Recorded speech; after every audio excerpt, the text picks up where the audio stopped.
se custa 140 bilhões, 100 bilhões, 50 bilhões, ou qualquer que seja o valor do impacto fiscal da bomba, a culpa é do governo, porque ele que levou a Selic a 14,5%. E, portanto, se eu tenho que subsidiar juro para poder rolar taxas civilizadas, a culpa é desse bando incompetente aí, que trouxeram a dívida pública para cima de 80%. A culpa é deles. Professor Cláudio Branchieri, o Renan Calheiros fez alterações no projeto de lei 5.122 de 2023, chamado de pauta bomba do agro, né? Onde ele faz a menção, autoriza o uso de sobras do Fundo Social e do Pré-Sal, superávites de outros fundos administrados pelo Ministério da Fazenda, com teto de limite global a ser definido pelo Poder Executivo. Os detalhes: o produtor rural cooperativa precisa comprovar a perda de, no mínimo, 30% da renda bruta, ou pelo menos 2 safras entre 2019 e 2025, devido a eventos climáticos ou quedas de preço. Para a região da Sudene, que foi incluída pelo Renan Calheiros, a janela de avaliação foi ampliada de 2012 a 2025. Condição de 10 anos para pagamento de quitação da dívida, incluindo 3 anos de carência, como eu falei, e os limites de crédito, teto de financiamento de até 10 milhões por produtor individual e de até 50 milhões por cooperativa ou associação. Olhando assim, não é algo que pudesse ser considerado algo tão bombástico, né?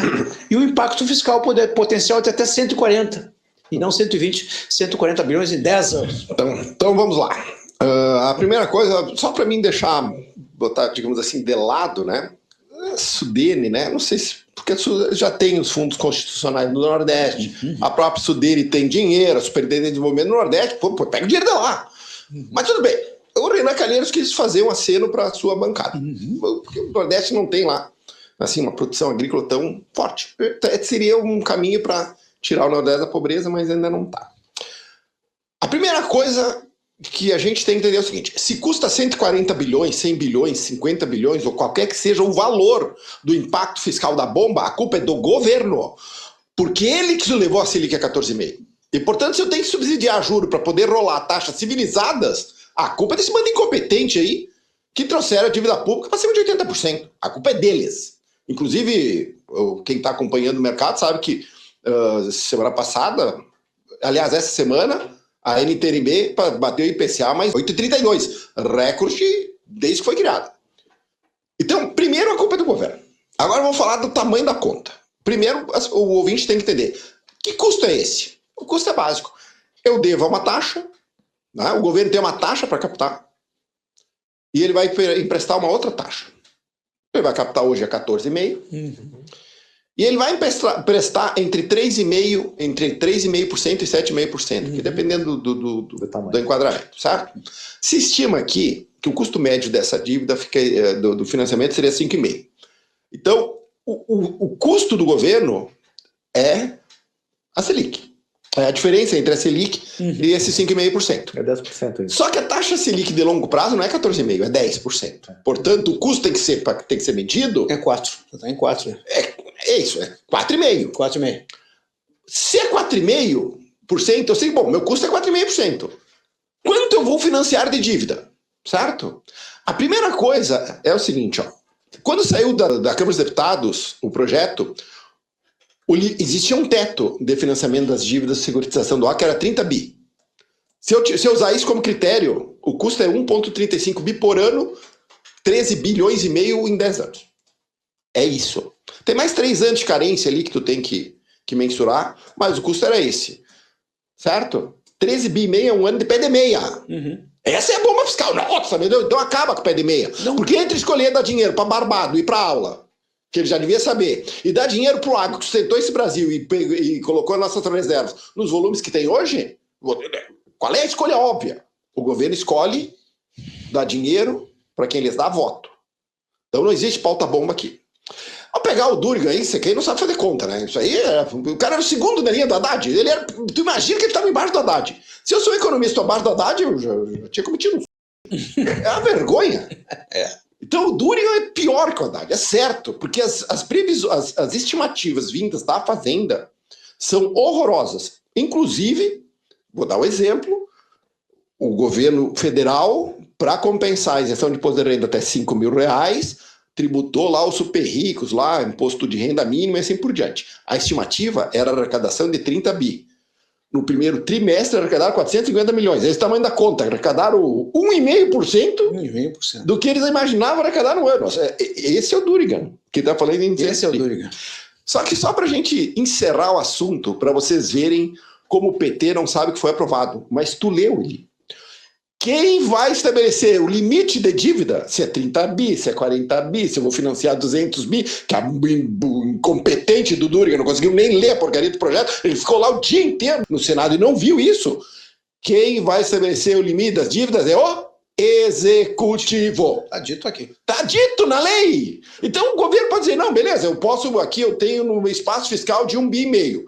1,5 bi dividido por 0,45, 0,0045, vou saber quanto que eu posso financiar de teto. Aí eu vou dizer se é 40, se é 50, se é 60, se é 100. Então, o que estava fazendo a porcaria do menino da fazenda lá? Falando besteira. Então não existe pauta bomba.